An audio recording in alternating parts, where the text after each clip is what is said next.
साथियों नमस्कार, मैं कमलेश्वर सिंह फिर एक बार आपके सामने उपस्थित हो गया हूँ। साथियों आज मैं कोई पत्र लेके नहीं आया, न आपके सवालों का जवाब देने आया हूँ। साथियों आज मैं आपसे सवाल करना चाहता हूँ क्योंकि धीरे धीरे मुझको काम करते हुए आप लोगों के लगभग 10 महीने गुजरने की स्थिति बन चुकी है। साथियों इसलिए अभी तक आप लोगों ने मुझसे सवाल पूछा था, अब मैं आपसे कुछ सवाल पूछना चाहता हूँ, कुछ आपसे जानना चाहता हूं। आप बताने का कष्ट यदि कर सकते हैं तो कमेंट से करके जरूर बताइएगा।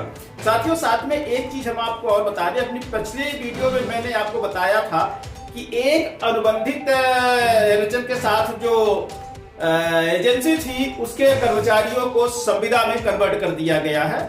उसमें कई लोगों को संविदा कर्मचारी बनाया गया है। साथ में एक लिस्ट और जारी की गई है जिसमें 21 लोगों को फिर से एक बार संविदा कर्मचारी 45,000 संविदा पेमेंट पे उनको रखा गया है। तो साथियों मैंने पिछली बार ही बोला था कि इसको या तो इसलिए आप लोग करा लीजिए या तो कैंसिल करवा लीजिए, या तो जो आउटसोर्स एजेंसी के लोग हैं वो भी इसी का मुद्दा बना के, इसी को आधार बना के अपने भी सम्मिलियन की बात कर रहे हैं। साथ में यहाँ पर जो कुछ निष्कासित साथी थे उनसे भी मैंने चर्चा की थी, उनको भी यही सलाह दी थी कि आप लोग इस पे स्टे लगवा के और जो ये पद हैं उसी पद पे आप अपने को मर्ज करने की बात कोर्ट में करिए, विभाग से करिए या सरकार से करिए। लेकिन सबसे पहले ये जो आउटसोर्स एजेंसी के कर्मचारियों को डायरेक्ट संविदा बना दिया गया है, कोई भी भर्ती नियमावली नहीं अपनाई गई है। इसमें न किसी तरह किसी आरक्षण का पालन किया गया है, न तो किसी योग्यता का पालन किया गया है। सीधे आउटसोर्स एजेंसी में जो कर्मचारी थे उनको उठा के सीधे संविदा में उनको कन्वर्ट कर दिया गया। तो साथियों हम यही कहना चाहेंगे, एक लिस्ट निकली थी, दूसरी लिस्ट निकली, लेकिन आज तक आप लोगों ने क्या किया हम आपसे ये जानना चाहते हैं। अभी तक आप लोगों ने मुझसे लगातार सवाल करते आए हैं, आपके हर सवालों का जवाब मैंने दिया है। अभी मैं आज आपसे पहली बार सवाल पूछना चाह रहा हूं कि आपने अपने लिए क्या किया। साथ ही हम आपसे ये भी शेयर करना चाहेंगे कि अभी एक फोन हमारे पास आया था एक एनएम बहन का, वो बोल रही थी कि सर 90% कब तक लग जाएगा। हमने कहा थोड़ा सा इंतजार कर लीजिए, अप्रैल माह जो होता है वो कई नियमों के परिवर्तन का माह होता है। जैसा मेरे साथ वादा किया गया है, जैसे मेरी बात हुई है, उस आधार पे तो वित्त विभाग मध्य प्रदेश शासन को आदेश जारी कर देना चाहिए 25 अप्रैल तक कि अगले महीने सभी संविदा कर्मचारियों को 90% दिया जाएगा। क्योंकि जो मेरी आरटीआई जा रही हैं उनके जवाब जो आ रहे हैं उनके आधार पर ये सारी बातें हम कह रहे हैं। 3 आरटीआईयां और हमारी गई हैं, उनका जवाब आ जाएगा तो और भी स्पष्ट हो जाएगा कि आखिर चल क्या रहा है। यदि देने की मंशा होगी तो 25 तारीख तक 90% के आदेश जारी हो जाएंगे, और यदि देने की मंशा नहीं होगी तो साथियों कमर कस के रखिएगा, मैं अपनी अगली रणनीति आपके साथ शेयर करूंगा।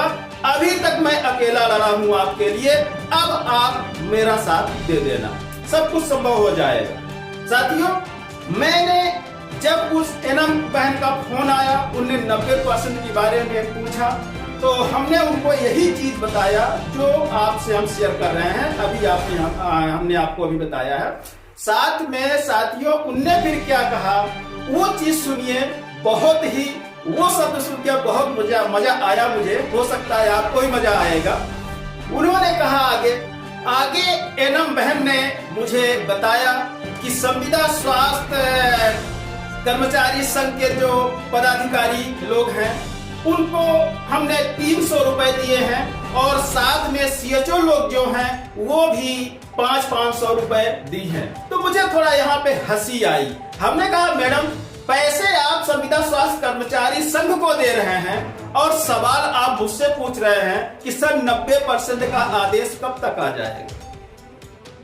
कितनी बड़ी विडंबना की बात है कि पैसा कंट्रीब्यूट जो कर रहे हैं वो संविदा स्वास्थ्य कर्मचारी संघ के साथ सारी एनएम बहनें कर रही हैं, सारी सीएचओ कर रही हैं, हो सकता है और भी लोग कर रहे हो। ये दो जानकारी हम इसलिए बता रहे हैं 2 पदों की, क्योंकि एनएम बहन ने मुझे ये चीज बताया कि हमारी एनएम बहन और सीएचओ दोनों हम उनको दे रहे हैं। तो एनएम बहनें 300 दे रही हैं और सीएचओ 500 दे रही हैं।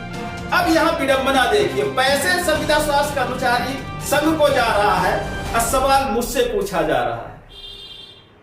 साथियों, मुझे हंसी आई, लेकिन कोई दिक्कत नहीं, हमें उससे कोई फर्क नहीं पड़ता। मैं अपना काम बखूबी करता रहा हूं, करता रहूंगा आगे भी। लेकिन हाँ, यहाँ पे सवाल हमारा वही है, एक जवाब मुझे आपसे चाहिए कि अभी तक जो मैंने किया, आपने जो पूछा हमने जवाब दिया। अब आपका जवाब क्या है? हमने कहीं भी जहाँ गलत नहीं था, हमने कभी कोई दिक्कत नहीं, हमने कुछ भी नहीं कहा है आपसे कि आप कैसा करिए क्या करिए। लेकिन यहाँ आउटसोर्स एजेंसी में लगे 4th क्लास कर्मचारियों की समस्या है, साथ में निष्कासित कर्मचारियों की जो समस्या है 2015-16 से वो बाहर बैठे हुए हैं, उनका संविलियन नहीं हो पा रहा है, उनका पुनर्नियोजन नहीं हो पा रहा है। लेकिन ऐसी परिस्थिति में अचानक ये पता लगता है कि एक आउटसोर्स एजेंसी के संविदा कर्मचारी नहीं कहेंगे हम यहाँ पे, वो गलत हो जाएगा, आउटसोर्स एजेंसी के कर्मचारियों को संविदा एनआरएचएम के अंदर बना दिया गया, वो भी किसी भी बिना भर्ती प्रक्रिया के, बिना किसी भर्ती नियमावली के पालन किए हुए। ना तो आरक्षण अधिनियम लगा है उसमें, ना तो कोई एग्जाम हुआ है उसका, ना इंटरव्यू हुआ है, मेरिट पे हुआ, इंटरव्यू पे हुआ, परीक्षा पे हुआ,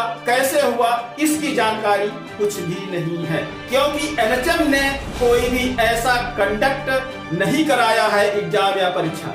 वो डायरेक्ट आउटसोर्स एजेंसी से लेकर संविदा बना दिया गया है। तो ये किस नियमावली के तहत, ये सारी जानकारी मैं लूंगा, इस आरटीआई लगा के सारी जानकारी मैं मंगवाऊंगा, उनको देना पड़ेगा। यदि नहीं देते हैं तो उनको राज्य सूचना आयोग तक घसीटना मेरा काम है, और वहां भी ना दिए तो कोर्ट में लेके हम सवाल उनसे कर लेंगे, जवाब भी वहीं पर ले लेंगे। साथियों, हम ये कह रहे हैं, आप निकलिए, अपने लिए निकलिए। हम जब आपके लिए निकल सकते हैं तो आपको अपने लिए निकलना होगा।